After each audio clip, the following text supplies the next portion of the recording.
Hockey fans last caught a glimpse of Marc-André Fleury in an NHL sweater back in September, when he returned to Pittsburgh for a brief and emotional preseason appearance with the Penguins. It felt like a fitting farewell, a full-circle moment for one of the most beloved goaltenders the game has ever known, and at the time, retirement seemed final. After that game, Fleury spoke honestly about how his body felt. He admitted he was tired, and his hip was bothering him. The tone suggested closure, not a comeback. Many around the league believed the book was closed on a remarkable career that spanned more than 2 decades and included championships, records, and countless unforgettable moments. But as the season has unfolded, a familiar pattern has emerged across the league. Teams are desperate for reliable goaltending, and the trade market is thin. That reality has reopened a door many assumed was locked.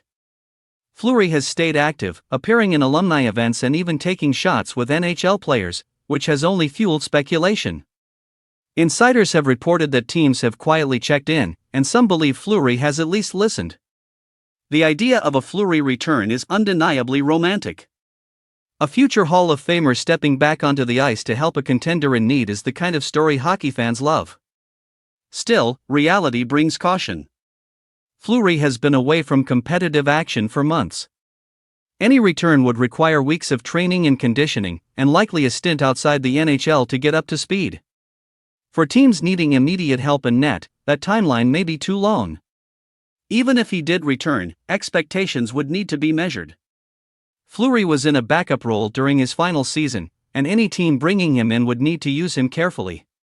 His value would come from experience, calm under pressure, and leadership, not from carrying a heavy workload. While Fleury's future remains uncertain, attention also turns to the Colorado Avalanche, who continue to look like a powerhouse. League observers believe Colorado could make a move before the trade deadline to strengthen an already elite roster. While adding another defenseman is an option, the greater focus may be on upgrading the third line at center. Several familiar names have been mentioned as potential fits, including former Avalanche players who understand the system and culture. Cost will be the deciding factor, as contenders often find themselves competing in bidding wars as the deadline approaches. Whether it is a legendary goalie flirting with a return or a dominant team searching for final pieces, the storylines are building.